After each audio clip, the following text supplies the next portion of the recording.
예배까지 함께 하신 우리 사랑하는 모든 성도님들께 하나님이 크신 은혜로 함께 주시기를 바랍니다.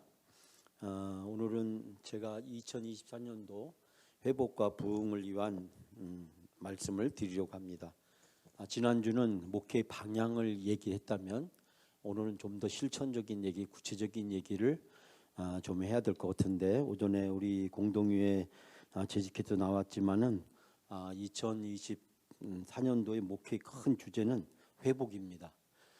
회복이고 그 회복을 위해서 모든 것을 정상화해 나가는, 그래서 과거에 우리가 교회가 했던 부분들을 하나씩 회복해 나가는, 달력도 만들고 수첩도 만들고 부흥회도 하고 우리가 노방전도도 하고 구역 모임도 하고 과거에 했다가 하지 못했던 것들을 정상화시키는, 그래서 회복 이꼬로 부흥이다라는 큰 주제를 가지고 가면 좋겠다라는 생각이고요. 그래서 제가 여러분들에게 오늘 읽었던 시편 80편 7절 말씀을 내년도 우리 교회 주제 성구로 정했습니다. 제 목회의 근본적인 방향은 마가복음 10장 45절 말씀이지만 내년도 역점을 두고 가야 될 방향이 있다고 한다면 바로 시편 80편 7절 말씀입니다. 그러니까 목회의 기본 원리가 마가복음 10장 45절에서 시작됐다면 내년에 역점을 두고 갈 방향이 회복이다라고 생각하시면 되겠습니다. 회복의 목회를 위해서 무엇을 해야 될까, 제가 여러분에게 지금 말씀을 드리고 있는데요. 목회의 목적과 목회 계획에 대해서 지난주에 말씀을 드렸고, 또 2023년도 3대 목회 방향에 대해서 말씀을 드렸습니다. 오늘은 이 3대 방향을 다시 한번 좀 짚어보면서 70주년 비전 추진회를 당회가 만장일치로 결의하고, 또 70주년 비전 추진회에서 이 새로운 목회 계획과 또 교회의 새로운 변화들을 하나씩 만들어가고 있는데, 그것이 구체적으로 무엇이어야 되는지를 여러분 같이 함께 쭉 나누려고 합니다. 제가 여러분에게 여러 차례 말씀드렸기 때문에 여러분들이 잘 알고 있는 말씀이기도 합니다. 지금 우리 교회의 현 주소, 즉 교인의 상황을 이제 분석해 보면 60대 이상 되신 분들이 92명으로 67%가 되고, 그 다음에 50대 성도님들이 26번으로 19%가 되고, 30, 40대 성도님들 숫자는 다 합쳐서 19명으로 14%가 됩니다. 그러니까 30대부터 80대까지가 주일 출석하는 게 137명, 그리고 나머지 20대, 10대를 다 합치면 우리가 약 150명 초반대, 중반대, 그러니까 150명에서 155명 사이가 되는데요. 자, 이 숫자 속에서 다시 30대부터 70대까지 장년 성도, 성인 성도들을 또 구분해 보면 137명이 된다는 겁니다. 그 137명에 대한 이제 상황을 분석해 보면 현재 우리 교회가 서 있는 위치를 이제 발견하게 되죠. 이대로 10년, 5년에서 10년 사이에, 물론 이제 50대가 다 51살은 아니잖아요. 59세도 있고 8세도 있고 7세도 있다 보니까 5년 내에 60대 진입한 분이 계시고 10년까지 가야 진입한 분이 계신데, 유감스럽게도 또 안타깝게도 50대 초반은 몇 분 되지 않습니다. 주로 50대 중후반에 이제 많이 계신데, 그런 걸 따져본다면 빠르면 5년, 길어도 7, 8년 사이에 우리 교회는 이제 80대 20이라고 하는 숫자를 피할 수 없게 된다라고 하는 것을 말씀드립니다. 저의 목회 계획은 거창하지 않습니다. 위대하지 않습니다. 저는 큰 계획을 세우지 않습니다.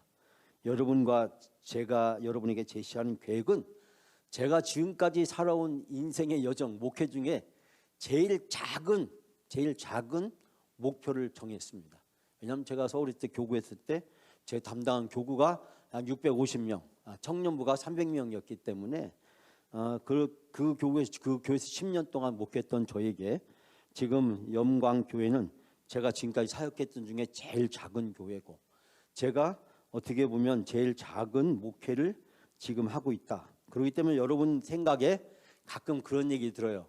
목사님 비전은 참 좋은데 우리한테는 너무 힘들다. 근데 제가 여러분에게 드리고 싶은 말씀은, 제가 여러분에게 제시하는 제 목회 계획은 거창하거나 위대하거나 탁월하거나 뛰어난 것이 아니다라는 것을 말씀드립니다. 물론 제 파워포인트 능력은 뛰어납니다. 제가 한국계 목회자 중에서 이 파워포인트는 0.01%, 한 10,000명당 1명 될까요? 제가 그 정도 실력은 될 겁니다. 제가 신학대학 교수 중에서 7개 신학대학 교수 중에서 파워포인트를 제일 잘하는 사람으로 소문났기 때문에 저는 학생들이 만들어주는 것도 아니고 누가 만들어주는 것도 아니고 제가 파워포인트를 다 이렇게 만드는 것이 그래서 제가 파워포인트 능력은 아주 뛰어나지만 제가 목회적 능력은 아주 뛰어난 것은 아니고 제가 여러분에게 아주 위대하고 거창하고 심오한 계획을 제안하는 것이 아니다. 저는 제후 지금 65대 35를 어떻게 하면 5년 뒤에 60대 40으로 만들 수 있겠는가? 여러분 생각해 보면 참 우습죠. 지금 65인데 60, 5%를 줄이고 그리고 40인데 그걸 지금 35인데 그걸 40으로 만들겠다고 하는 거 보니까 제 계획이 그렇게 위대한 계획이 아니라는 것을 여러분은 아실 거라고 생각됩니다. 한국교회에서 60대의 의미는 무엇일까요? 그것은 바로 뭐냐면 성도들의 우리 출석 비율이기도 한데 화면 보여주세요. 지금 뭐하고 계세요? 그냥 내비두세요. 저 비추지 마시고 사회와 교회에서 은퇴를 시작하는 실버 세대로 구분되죠. 물론 요즘은 이제 70대 또 70대 이상 분도 정부나 다양한 것들 취업이나 이런 걸 보장하기 때문에 60대 이상의 의미가 어떻게 보면 은퇴를 준비하거나 은퇴를 시작했거나 은퇴를 했거나 이 세 중에 하나잖아요. 은퇴 중, 은퇴 전, 은퇴 후 이 세 가지 중에 하나에 속하기 때문에 사실 60대 이상에 대한 새로운 의미가 필요한 사회죠. 왜냐하면 제가 여러분에게 귀가 아프게 말하는 것 100세 시대가 우리 눈앞에 펼쳐졌잖아요. 지금 평균 수명 거의 90세를 육박하고 있고 앞으로 10년 뒤에 어떻게 될까요? 20년 뒤는 어떻게 될까요? 100세 시대를 이제 피할 수가 없다. 제가 그 얘기를 여러분에게 다 농담 삼아 가끔 하잖아요. 죽고 싶어도 못 죽는다. 요양원, 요양병원이 영업을 위해서 여러분을 살려줘야 되기 때문에 어떻게 해서도 못 죽게 만들 것이다. 죽고 싶어도 못 죽는 그런 시대가 우리 앞에 지금 도래하고 있어요. 경제를 위해서 내가 살아있어야 여러 사람이 밥을 먹고 살 수 있기 때문에 결국 60대 이상의 사역이 중요하다. 그래서 저는 이제 70 이상 된 나는 은퇴했어요. 아무것도 하기 싫어요. 아무것도 시키지 말아요. 우리 교회도 그런 분들이 상당히 지금 많으신데 저의 목회적 저항을 하시는 분들이 상당히 많이 계십니다. 저는 그걸 이제 유머로 받아들이고 그런 거에 대해 전혀 스트레스 받거나 힘들거나 열받거나 그러지 않습니다. 왜냐하면 그게 당연한 거기 때문에 지금까지 사회적 관행이 그렇게 해왔기 때문에 당연히 70대면 모든 것 아무것도 안 하는 것처럼 생각하기가 참 쉽습니다. 그러나 아무것도 안 한다는 것은 무엇을 의미하는 걸까요? 저는 그 의미를 다시 한번 생각해 봤으면 좋겠습니다. 그렇기 때문에 저는 적어도 80대 중반까지 또 몸이 움직일 때까지는 무엇이라도 해야 된다. 그것이 자기가 살아있음을 증명하는 것이고 자기 인생의 의미를 찾는 것이다 라고 생각이 들기 때문에 60대 이상에 대한 새로운 의미를 부여해야 된다. 그래서 저는 골든 사역부를 해야 된다는 주장이 여기에서 제가 말씀드렸습니다. 40대 이상 지금 어떨까요? 60대 이하 세대는 교회 사역의 주축이 되는 핵심적인 세대이자 봉사를 이끌어가고 있는 세대이기도 합니다.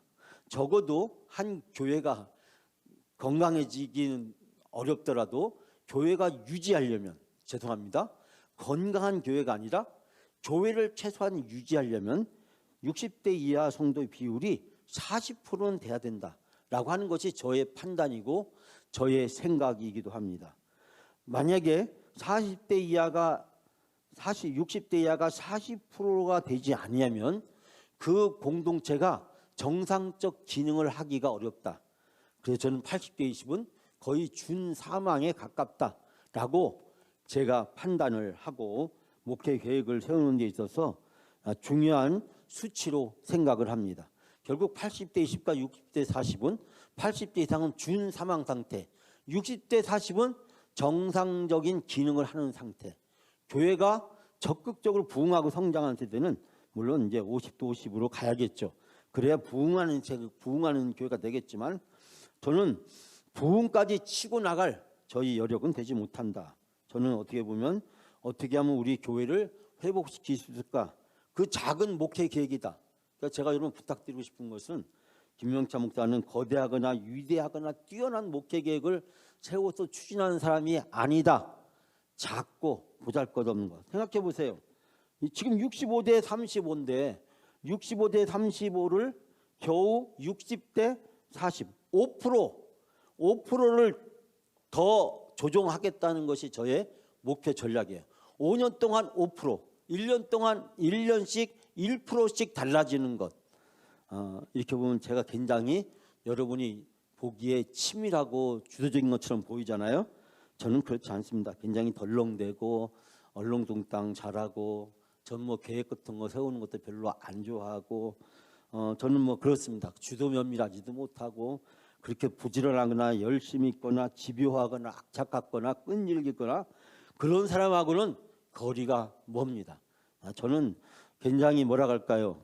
감정에 약하고 감정에 잘 흔들리고 그래서 저는 어렸을 때부터 시인이 되고 싶어서 시인이 돼야겠다. 제 인생의 목표를 정하고 제가 20대 때 연극도 하고 시 습작을 위해서 굉장히 노력을 많이 했었는데 이 교회 사역을 시작하면서부터 시도 못 쓰고 연극도 못하게 돼버린 그런 인생으로 바뀌어버리고 말았습니다. 제 20대 꿈이요. 연극 배우가 되는 것이었습니다. 그래서 제가 대전에 전에도 말씀드렸지만 신도극장 그 뒤쪽에 있는 조그만 극단에서 제가 연극을 했습니다. 학교 끝나면 가서 연극 배우고 연극하고 근데 너무 힘들었어요. 연극하는 게. 그러다 이제 군대 갔다 오면서 자연스럽게 연극과 이제 거리가 멀어지게 되었는데 어쨌든 저의 뭐라 할까요? 그렇게 주도적이고 강력하게 추진력이 저한테는 없습니다. 여러분이 뭐라 할까요? 목사님 하기 싫어요, 안 해요, 안 해도 됐으면 좋겠어요라고 하면 저는 그렇게 강력하게 추진해 나갈 그런 힘을 가지고 있는 사람은 아니다라는 점을 말씀드렸습니다. 저는 약간 여자 같고 연약하고 섬세하고 부드럽고 그런 나약한 사람이에요. 제가 뭐 강한 사람이 아닙니다. 강한 사람이 아닌데 영광교회 와서 하나님이 저희가 기도할 때마다 자꾸 이 80대 20, 60대 40만 떠오르게 하고 네가 그래도 1년에 1%씩 5%는 해야 되지 않냐. 하나님이 저에게 주시는 말씀이에요. 5%. 50%가 아니라 5%. 정말 제가 제 인생을 돌이켜보면 정말 치사한 정말 사소한 것에 제가 목회의 모든 것을 걸어야 되는 제 자신을 생각해 보니까 인생에 대해서 여러 가지 생각들을 많이 하게 됩니다. 제 계획이 위대한 것이 아니다, 거창한 것이 아니다 라는 것을 말씀드려서 여러분의 긴장을 좀 풀어드리고 싶고 마음 폭로라고 제가 말씀드리고 싶습니다. 자, 우리 교회의 미래는 어떻게 바뀔 수 있을까요? 물론 이것은 그냥 뭐 하나의 스케치에 불과하기 때문에 우리 교회의 이런 모습이 과연 몇 년 뒤에 이런 모습으로 바뀌어 있을지 안 바뀔지는 모르겠습니다. 그것은 뭐 저에게 달린 것이 아니라 전적으로 여러분에게 달려있기 때문입니다. 여러분 결단과 의지가 우리 교회를 어떻게 변화시킬 것인가. 저는 그전부터 그런 생각했어요. 언덕 위에 있는 하얀 교회에 빨간 창이 있는 교회. 그 교회가 너무 아름답고 멋있었어요.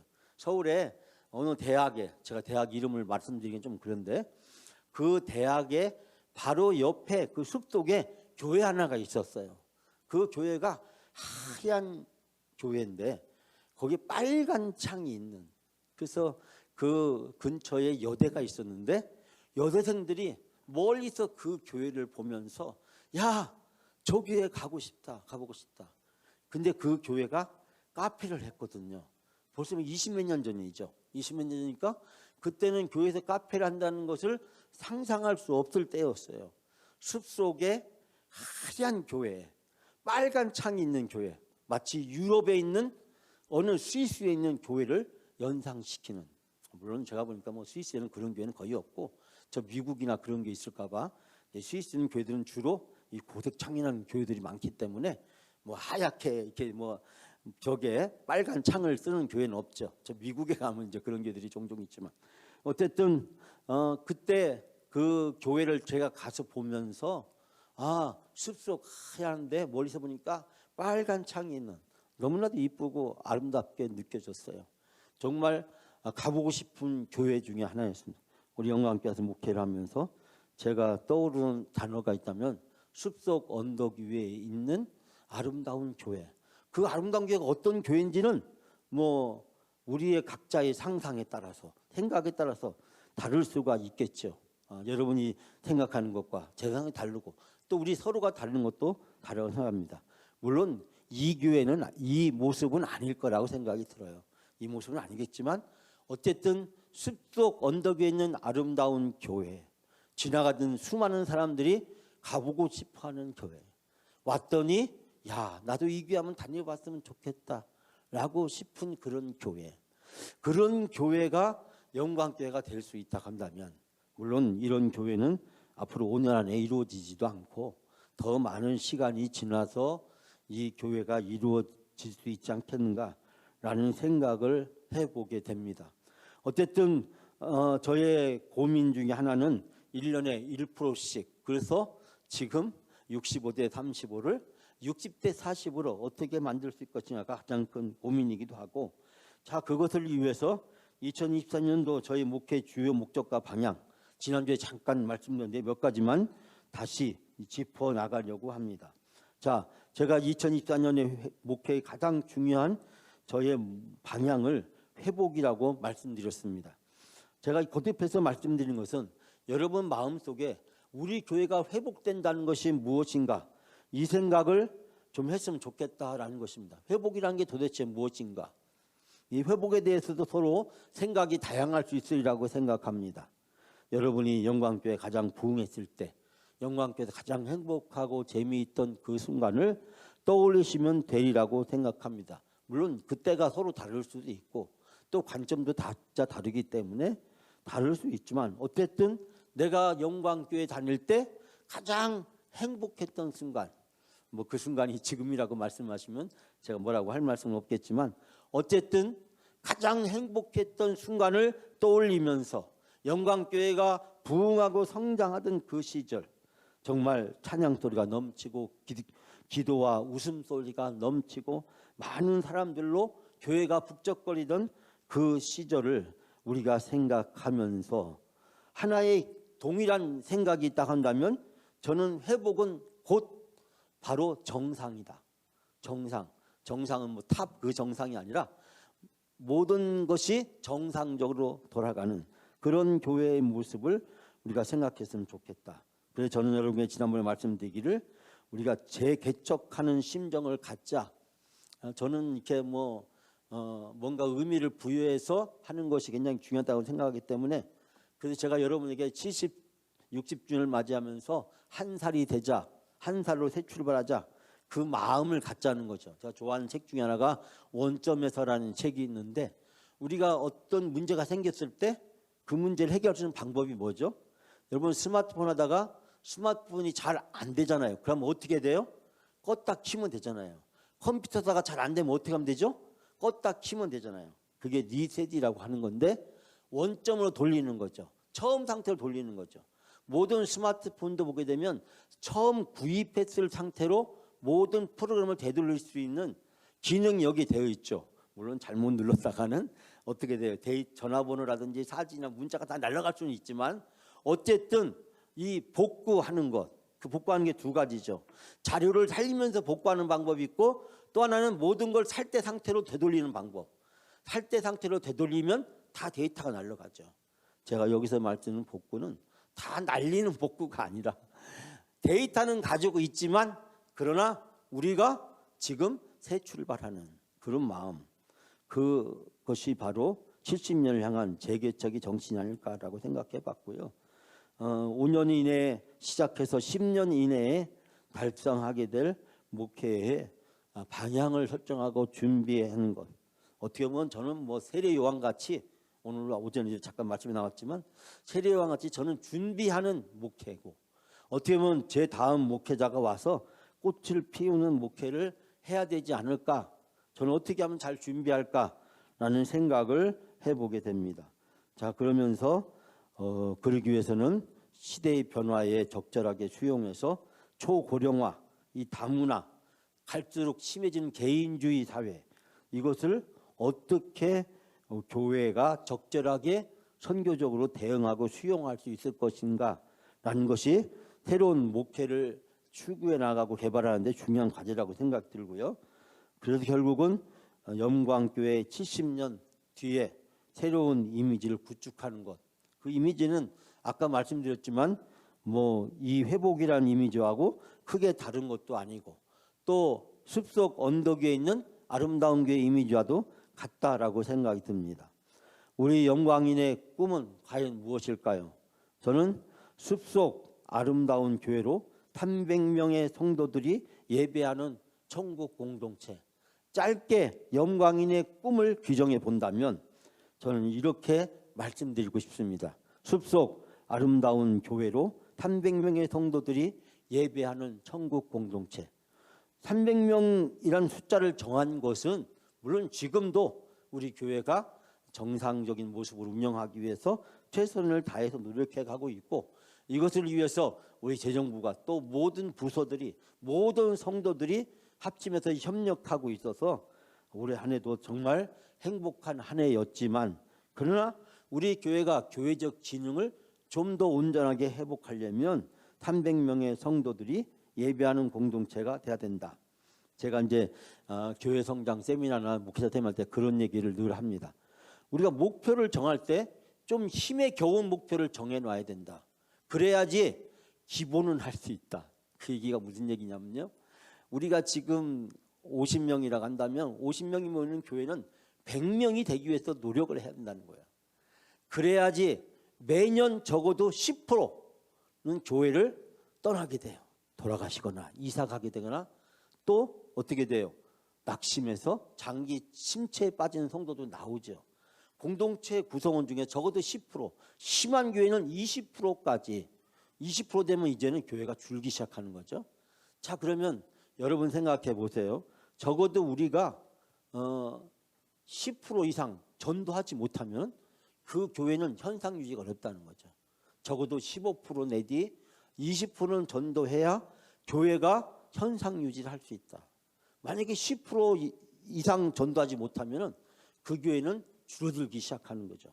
그래서 우리가 교회 생활할 때 우리 봉사 생활, 기도 생활, 헌금 생활, 교회가 전도, 이 목표를 힘에 겹게 약간은 정해놔야 되죠. 운동할 때도 어떻습니까? 힘에 겨울 정도로, 숨이 찰 정도로 걸어야 효과가 있잖아요. 숨이 안 찰 정도로 걸으면 아무 효과가 없잖아요. 마찬가지로 우리가 300명 성도로서 열심히 노력하고 달려가야 제가 보기에 그래도 200명은 넘어설 수 있지 않겠나라는 생각이 듭니다. 그렇게 되면 교인 제적은 300명이 되겠죠. 그러나 출석하는 교인은 200명이 넘어서게 되겠죠. 자, 우리 영광인의 꿈, 제가 영광이라는 말을 자주 사용하는데 제가 그 말을 이렇게 많이 사용하는 이유는 여러분들에게 영광 성도의 정체성을 좀 가졌으면 좋겠다. 물론 그 정체성이라는 건 쉽게 만들어지거나 쉽게 설명될 수 있는 것은 아닙니다. 그러나 오랫동안 우리가 고민하고 기도하고 집중하다 보면 어느 순간 우리도 모르는 사이에 큰 바위 얼굴을 닮아가듯이 영광인이 되어 있는 우리의 모습을 발견할 수 있을 거라고 생각이 듭니다. 여러분, 영광인의 꿈, 어떤 꿈일까요? 여러분, 이 꿈을 한번 꿈을 꾸시길 바랍니다. 우리가 새해를 맞이하면서 영광인의 꿈, 새해 2024년도 영광인으로서 내 자신의 꿈은 어떠한 꿈일까라는 것을 생각해 보셨으면 좋겠습니다. 그래서 제가 지난번에 여러분들에게 세 가지를 쭉 설명을 드렸죠. 교회 안에 예루살렘 전략, 이 교회 밖에 뭐 유대인 전략, 그다음에 교회 밖에 사마리안 전략, 뭐 이렇게 사도행전 1장 8절 말씀을 가지고 쭉 말씀드렸는데, 우리가 갖춰야 될 이 고령화 사대, 이 3대 집중 목회를 제가 추진해 나가겠다. 이건 제가 앞으로 이제 뭐 하나씩 또 자세하게 우리 교구에서 이제 교회에서 하나씩 실천해 나갈 거기 때문에 여러분이 그런 걸 통해서 보시라고 생각이 듭니다. 자, 그러면서 2024년도 영광인의 그 꿈 선언, 지난번에 제가 비전 선언이라고 얘기했는데 300명의 성도로 앞으로 5년 동안 부흥하기 위해 80대 20에 60대 40으로 전환시키는 새로운 목회 전략들을 교회 형편에 맞게 적절하게 연차적으로 추진한다. 다시 말하자면 가랭이가 찢어질 정도로 하지 않는다라고 하는 것이 저의 목회 계획이다. 또 목회 추진이다라는 생각을 가지면 되겠습니다. 그래서 저의 모든 목회 계획이 여러분이 약간은 힘들겠지만 그러나 너무 힘들지 않게, 그것 때문에 쓰러지거나 지치거나 넘어지는 성도가 있으면 안 되겠다라는 소박한 목회 계획을 세우고 제가 지금까지 살아오면서 가장 현실적인 타협을 하는 목회를 제가 앞으로 해나가야겠다라는 생각을 하고 있습니다. 자, 그래서 우리가 지금 올해 2023년도에 약 150명 출석에 새벽 기도가 40명 내외였다고 한다면 2024년도는 약간 목표를 정해서 200명을 출석하기 위해서 새벽 기도는 50명이 넘어가기 위해서 노력하자라고 하는 겁니다. 지금 40명이니까 50명 되려면 8명, 20%가 넘어야 되죠. 25%가 돼야 되죠. 쉬운 게 아니죠. 쉬운 게 목표는 아니라고 생각됩니다. 그래서 내년도에는 와 300명이다. 와 300명이다. 와 100명이다. 이런 황당한 제가 이벤트를 할 건데요. 와 100명이다. 새벽기도 100명 한번 해보자는 거예요. 와 100명이다.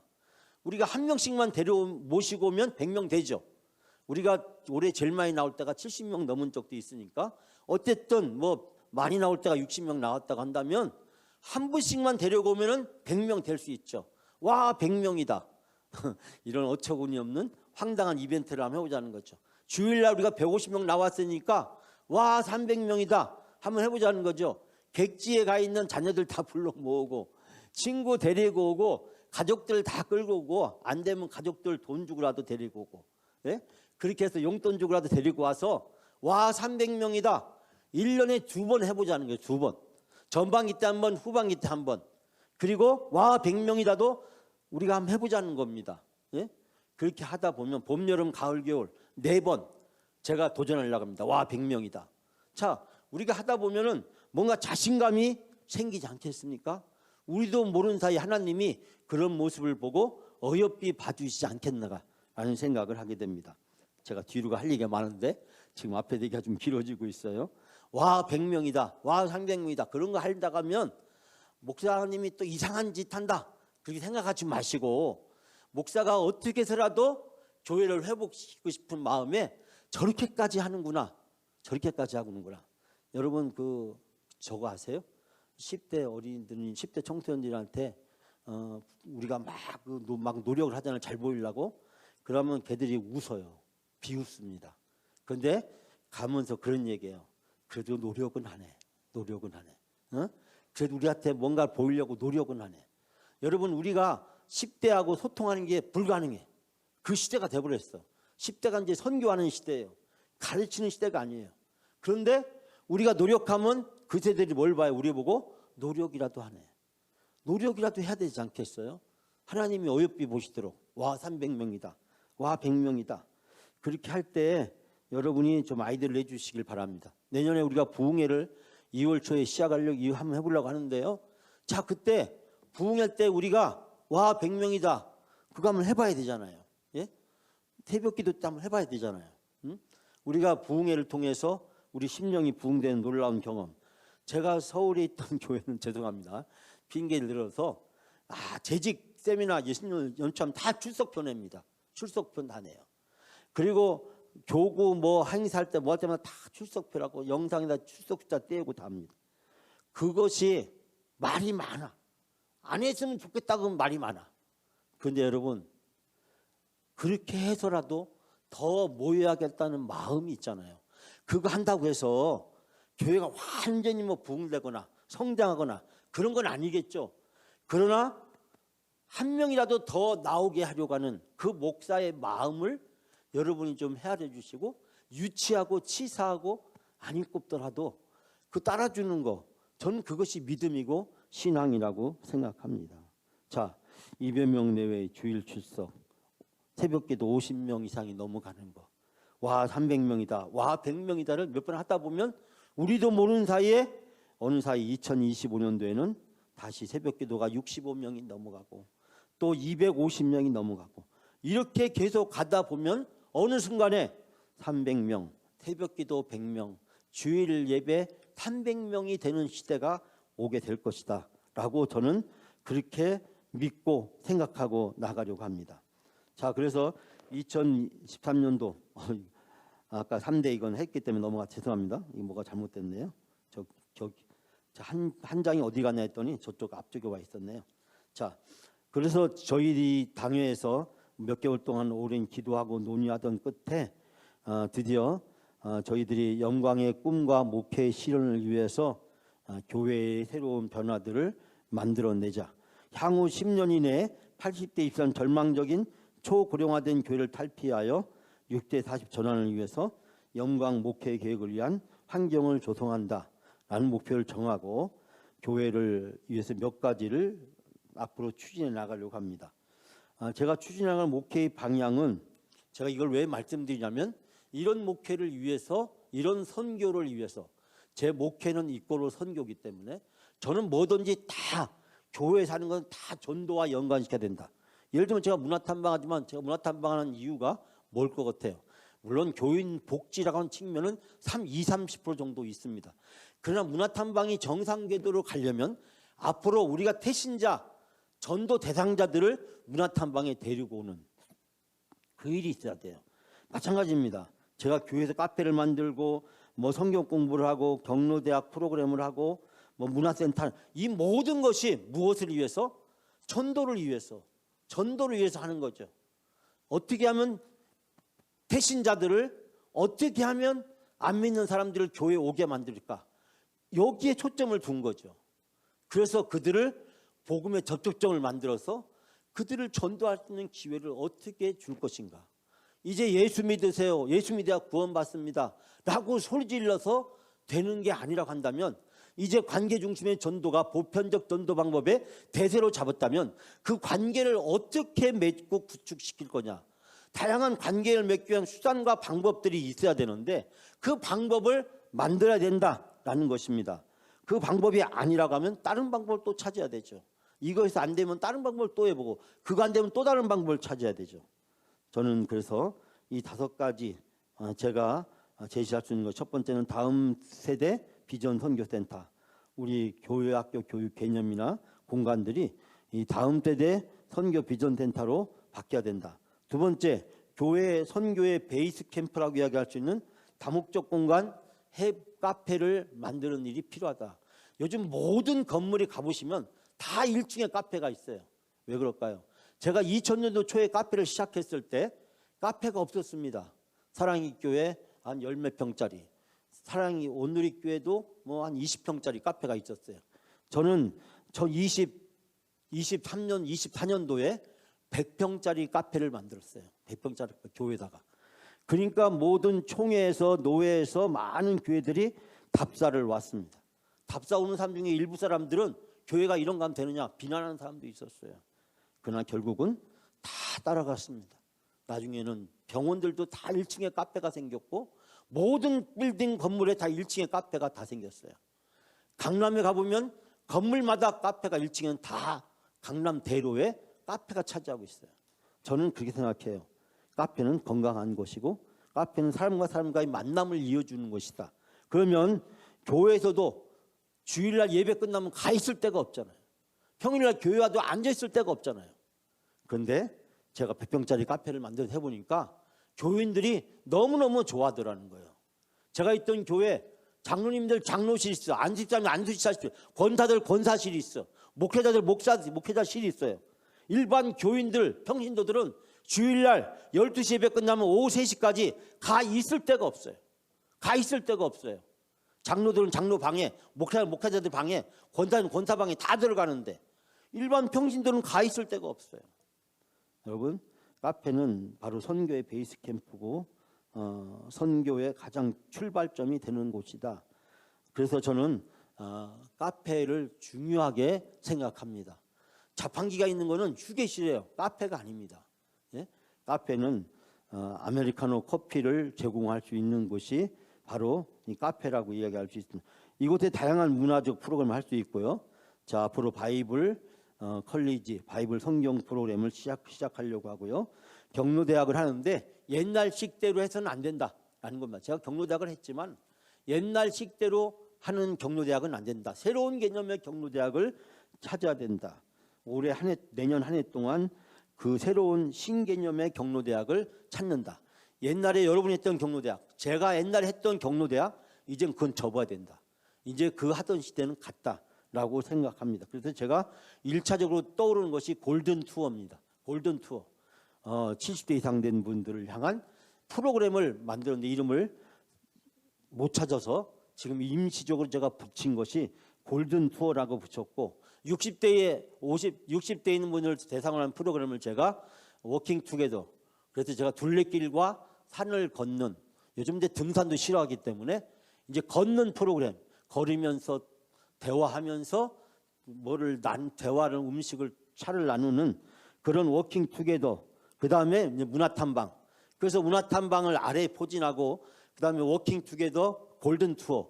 이렇게 해서 세대별로 80, 70대부터 87, 80대, 그다음에 60, 70대, 3, 40대를 타켓으로 하는 프로그램을 만들어서 전도 대상자들을 거기에 초청을 하면 좋겠다. 이제 그런 걸 통해서 전도할 수 있는 기회를 만들어야 된다라는 것이 되겠습니다. 그래서 결국 이런 카페나 또 경로대학이나 문화센터나 이런 프로그램들이 우리에게 전도할 수 있는 길을 열어주게 될 것이다 라고 생각이 듭니다. 자, 그런 점에 있어서 제가 당회에다 제안한 것은 우리 교회의 외부의 변화를 앞으로 모색을 해나가야 된다라는 것입니다. 그 외부의 변화가 어떤 것인지 모르겠지만 일단 제가 제안한 것은 숲속 언덕 위의 교회, 가보고 싶은 아름다운 교회, 고향과 어린 시절 추억이 있는 교회로 이미지를 변신한다. 교회 정문을 양자바트 방향으로 대로해서 차량이 진입할 수 있도록 차도를 넓혀서 개방하고 지금 있는 것에 2~3배 정도를 더 넓게 개방해서 2대가 서로 오고 갈 수 있도록 만들어 줘야 된다는 것이고요. 그리고 교회 간판을 설치해서 그쪽에 지나가는 차들이 여기가 영광교회라는 걸 다 알 수 있도록, 멀리서 교회를 봤는데 가까이 오면 교회가 보이잖아요. 멀리서 교회를 봤는데 사거리 지나면서부터 교회가 안 보여. 예? 진짜 교회를 진입해야 하는데 진입할 수가 없어요. 그것이 우리 교회의 현실이기도 합니다. 어떻게 보면 교회의 외부 사람들을 교회 안으로 이끌 수 있는 가장 강력한 수단이 우리는 정문이 사실은 잠재화되어 있습니다. 과거의 사정이 어떻든지 간에 어떤 수단과 방법을 써서라도 이 문제를 해결해야 된다라는 생각이 들고, 우리 공무원 생활을 오래 하신 임선미 집사님 같은 분이 이 문제를 앞으로 공무원을 잘 어떻게 구워 삶아가지고 아니면 합법적으로 잘 어떻게 설득을 해가지고 아니 주유소도 그냥 들어가는데 우리 교회는 왜 못 들어오냐는 거예요. 제 생각에 제가 주유소도 그냥 여기서 쑥 들어가는데 왜 우리 교회는 쑥 못 들어오냐 이겁니다. 교회가 진입로가 어떻게 됐냐는 건 너무너무 중요한 거죠. 자, 그런 점에 있어서 이 문을 여는 거 굉장히 중요하다고 생각합니다. 저는 이 1층 데크를 1층 여기 마당을 차를 대지 말고 데크를 깔았으면 좋겠다라는 생각을 하고 있습니다. 그래서 야외 정원이 아름답게 펼쳐질 수 있도록 그렇게 갔으면 좋겠다라는 생각을 하고 있고요. 우리 주차장 이 건물 벽이 굉장히 넓은 데 비해서 썰렁한 상태로 있습니다. 그곳에 주차장의 어떤 디자인 또는 외부 포스터, 대형 화분을 통해서 이미지를 갱신할 수 있는 방법을 찾으면 어떨까라는 생각을 해보고요. 엘리베이터에 대해서는 우리 교회가 오랜 수건이지 않습니까? 오랫동안 기다리고 고대하는 엘리베이터. 그러나 저는 엘리베이터에 대해서 여러분이 생각이 다를 수도 있겠지만 저 아래 주차장도 시작해서 모든 공간을 연결해야 된다. 주차장은 모든 공간을 연결시키는 것이 된다. 저는 이 앞에서 주차장 타는 것에 대해서 반대합니다. 왜냐하면 저 주차장을 포기해야 되기 때문에. 주차장에서 외부 사람들이 와서 주차장에서 우리 교인들이 차를 대고 와서 엘리베이터를 타고 교회 모든 공간에 접근할 수 있어야 된다. 식당도 갈 수 있어야 되고 1층도 와야 되고 여기 카페도 와야 되고 2층 본당에도 갈 수 있어야 된다라고 생각합니다. 엘리베이터는 단순히 기능적인 것뿐만 아니라 교회와 세상에 다리를 놔주고 외부 사람들이 교회에 들어오는데 다리를 놔주는 것이 돼야 된다. 우리 교인들이 엘리베이터를 타는 것이 저는 어떻게 보면 3, 40%가 되고, 그리고 나머지 60%는 60%는 외부 사람들이 교회를 접근하는 통로나 수단이 돼야 된다. 교인 복지도 중요하지고 선교란 개념도 같이 맞물려야 된다. 카페도 마찬가지고 교회에서 하는 모든 프로그램이 우리끼리만 좋사오니 그렇게 되면 안 되잖아요. 우리도 좋지만 외부 사람을 전도할 수 있는 기회를 만들어주는 것이 중요하다. 그래서 저는 엘리베이터를 저 아래 주차장에서 모든 공간을 연결시킬 수 있도록 해야 된다. 둔산에 가면 대성교회라고 있습니다. 저희 인동교회 제 선임인 정의용 목사님이 목회하시는데 주차장이 떨어져 있어요. 우리가 비슷하게. 그 주차장을 엘리베이터를 세워서 난간에서 이동할 수 있도록 그렇게 만들어 놓았습니다. 저는 그런 점에 있어서 엘리베이터를 바로 이와 비슷한 형태가 될런지 모르겠지만 어쨌든 이와 비슷한 형태가 될 수 있겠지 모르겠지만 주차장에다가 엘리베이터를 달았을 때 이와 같은 형태가 될 수도 있겠죠. 우리는 뭐 이보다도 더 잘 보기 좋게 잘 나오리라고 생각을 합니다만 건물벽에 바로 붙여서 나올 수 있겠죠. 자, 이 교회 보시면 뭐 교회인지 교회는 아닌 것 같아요. 자, 이 건물에도 보면 엘리베이터가 이렇게 달린 모습을 보게 되죠. 우리 교회 약간 비슷하게 상상할 수 있는 모습이 연상할 수 있다고 생각드는데 어쨌든 엘리베이터가 교회 모든 공간을 연결했으면 좋겠다라는 것이고요. 저는 교회 새로운 여러 가지 프로그램들을 위해서 우리 교회 공간들을 재조정했으면 좋겠다라는 생각합니다. 당회는 내년 2월 28일부로 여러 가지 새로운 공간들을 만드는 작업들을 진행하기로 했습니다. 그래서 우리가 지금 남자 성도님들 사랑방 있는데 여자 성도님들 사랑방 없잖아요. 그것도 주일날을 만들어주고 주중에는 세미나실로 사용해서 경로 노인들을 위한 프로그램이라든지 문화센터라든지 성교공부라든지 여러 가지 소모임을 위한 공간들로 사용하고 주일날은 남자 사랑방, 여자 사랑방, 회의실 겸 당회실로 사용할 수 있도록 해 주었으면 좋겠다라는 생각을 하고 있습니다. 지금 교회학교가 이 옆에 있는 전에 아동부실과 유치부실을 사용하고 있지만 저 밑에 비어있는 중고등실로 내려가서 칸막이를 통해서 그곳에서 어린이부와 청소년부가 예배를 드릴 수 있도록 했으면 좋겠다라는 생각을 하고 있습니다. 또 이 앞에도 찬양대석도 이제 변화를 좀 가져서 찬양대가 이제 회중석으로 들어가고 이 앞에를 무대로 다해서 찬양대 앞에 나와 서서 찬양을 할 수 있도록 그래서 예배의 변화와 예배의 역동성을 좀 부여할 수 있도록 했으면 좋겠다라는 생각을 가지고 있습니다. 예배학 교수로서 또 예배 신학자로서 저희의 중대한 고민은 예배에 소외되는 사람이 있으면 안 된다.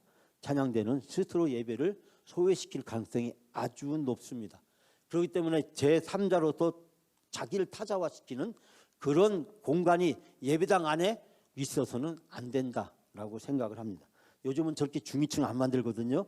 요즘 모든 공간을 하나로 만들어서 모든 성도들이 예배 시간에 서로 소통할 수 있도록 하고 설교자와 회중과의 거리를 가장 짧게 할수록 그 예배의 효과는 가장 높고 커뮤니케이션 효과는 극대화됩니다. 그래서 여러분 우리 마당놀이나 원형극장에 보면 둥그런 형태로 되어 있는 게 뭐냐면 저 끝에서나 어디서나 똑같이 서로를 다 볼 수 있어야 되고 그리고 설교자와 무대와 회중이 가장 짧게 만드는 것이 가장 훌륭한 건축물이다. 그러니까 우리가 옛날에 직사각형을 생각하면 이렇게 길게 하고 강대상 여기 있었지만 앞으로 강대상은 여기다 만들어야 된다는 거죠. 그래서 회중들이 짧게 이 가장 짧은 거리에서 이 설교자하고 소통할 수 있도록 혹시 어떤 성도님들은 난 목사님하고 멀리 떨어져서 아무 군데도 안 짓고 싶어 그런 은둔형인 성도님들이 계실지 모르지만 그러나 커뮤니케이션 효과라는 측면에서 봤을 때 예배의 영성적인 측면에서 봤을 때 회중과 설교자 강단의 거리가 짧을수록 좋다. 여러분 그런 얘기 하잖아요. 은혜는 앞자리부터 사탄 역사는 어디부터요? 뒷자리부터. 학교 가면요 성적이요 맨 앞에는 A예요. 중간에는 B, C, D, F. 어떻게 그렇게 딱 맞나 몰라. 예? 저 맨 뒤에 있는 학생들은요 여기 교회하고 상관없어. 우리 교회가 그렇다는 게 아닙니다. 오해하지 마세요. 또 뒤에 앉은 사람 제가 또 목사님 공격했다고 또 시험에 들지 마세요. 그게 아니고 학교가 그렇다는 거예요. 학교들을 보면 맨 앞에 앉은 학생은 질문도 하고요 열심히 쓰고요 눈 똘망똘망합니다. 근데 저 뒤로 갈수록요 질문도 안 하고요. 필기도 안 하고요. 언제 왔는지도 몰라요. 언제 가는지도 몰라요. 요즘은 학생들이요, 수업하다 그냥 나가버려요. 그리고 안 들어와. 그래서 교수가 사정해야 돼. 너 졸업이라도 해야 되지 않냐. 그래서 겨우 설득해가지고 학생들을 졸업시킨 경우가 참 많습니다. 얘기가 좀 길어졌는데요. 이런 공간의 변화를 좀 가졌으면 좋겠다는 것입니다. 그래서 영광의 꿈을 위한 변화를 위해서 당에서는 70주년 비전 추진위원회를 준비를 했습니다. 결성을 했고 이제 내일 첫 모임을 시작하는데요. 우리 장로님 전원과 안수집사 사인과 권사 사인을 구성했습니다. 앞으로 5년 뒤에 10년 뒤를 내다보고 5년 뒤에 10년 뒤에 열심히 일을 해야 될 사람들 중심으로 이제 정해서 이 새로운 교회의 변화를 준비를 한다라고 하는 것입니다. 물론 여기서 준비를 해서 준비된 내용을 가지고 우리 재직회나 공동회에서 다시 여러분에게 설명을 드리고 여러분들에게 결의나 추인을 받아서 진행을 하게 됩니다.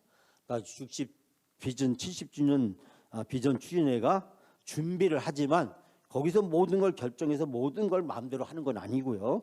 거기서 결의했던 내용을 당에서 또 결의하고 필요하면 재직회에서 필요하면 공동회에서 결의를 해서 교인들과 대화해 나가면서 앞으로 한 2년 동안 좀 중점적으로 1년 이상 동안 2년 동안 이제 추진해 나가서 우리 교회의 새로운 변화를 하나씩 만들어 나가자라는 의견을 가지고 70주년 비전 추진위원회를 구성을 했습니다. 70주년 비전 추진위원회는 아까 앞에서 설명했던 이 다문화 공간 카페를 만든다든지 다세대 우리가 다음 세대 선교를 위한 공간을 조정하는 거라든지 다양한 프로그램을 할 수 있도록 우리가 하는 프로그램이라든지 또 우리 성도님들이 교회 주중에서 또 주말에 활용할 수 있는 여러 공간들을 만들어 간다라고 하는 것이 있습니다. 이 기본적인 원칙은 교인들의 부담을 최소화시킨다라고 하는 것입니다. 저는 매월 10,000원 이상 자유롭게 10,000원 이상 한 10만 원까지 평균 한 5만 원 정도 이렇게 우리가 헌금을 하면 10년 동안 헌금을 하면 이 일을 할 수 있으리라고 생각합니다. 제가 서울에 있는 교회에 교회를 리모델링을 했습니다. 리모델링 할 때 참 힘들었습니다. 5억밖에 없었는데 40억짜리를 했어요. 그 대출금을 갚는데 10년이 걸렸습니다. 10년이 걸렸어요. 인동교회도 교회를 건축했지만 부채를 갚는데 거의 10년 가까이 걸린 걸로 제가 알고 있어요. 정확한 건 잘 모르겠어요. 어쨌든 저는 이 교회 리뉴얼이 우리에게 부담이 되면 안 되겠다. 부담이 되면 안 되겠다. 그러나 모두가 다 참여할 수 있는 길은 열어줘야겠다. 매월 10,000원 이상, 형편되는 분은 10만 원까지 이거 할 수 있지 않을까.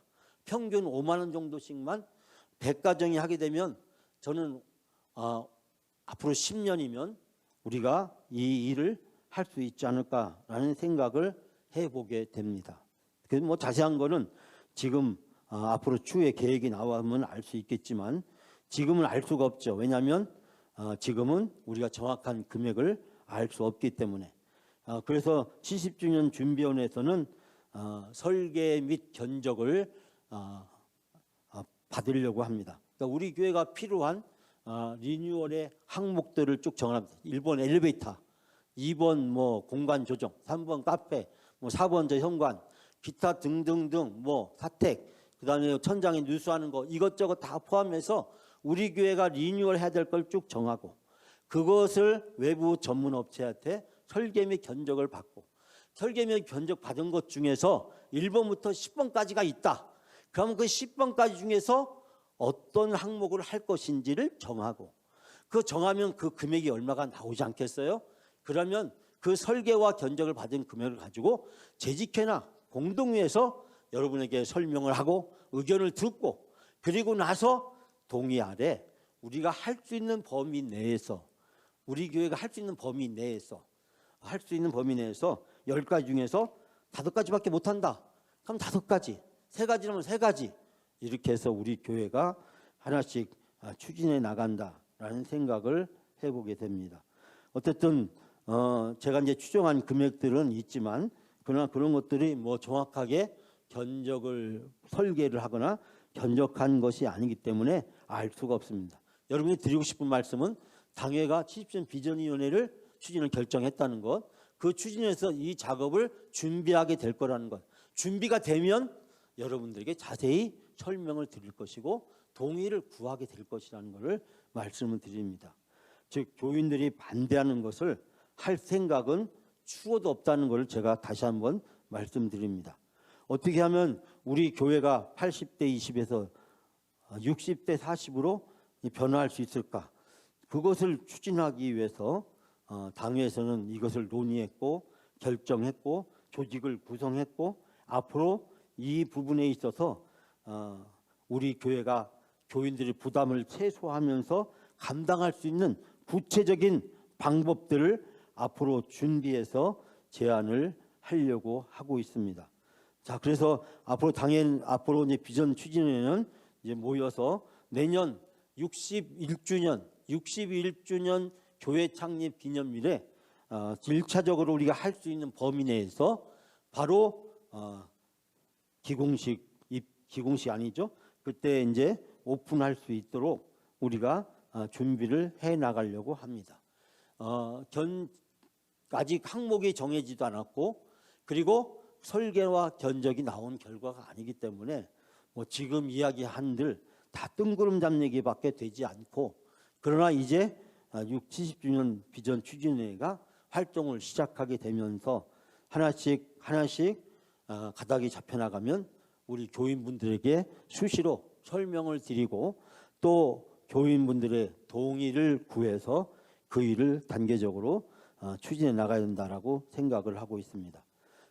그래서 로드맵을 일정을 대충 정해 본다면 당회의 결의와 논의를 거쳤고 또 80주년 추진위원회가 진행하고 설계와 견적을 받게 되면 재직회와 공동위에서 추인을 받게 될 것이고 그 항목을 가지고 이제 구체적으로 하나씩 이제 준비해 나가서 61주년 되는 내년 9월에 우리가 61주년 기념으로 오픈을 한다라고 하는 것이 목표가 되겠습니다.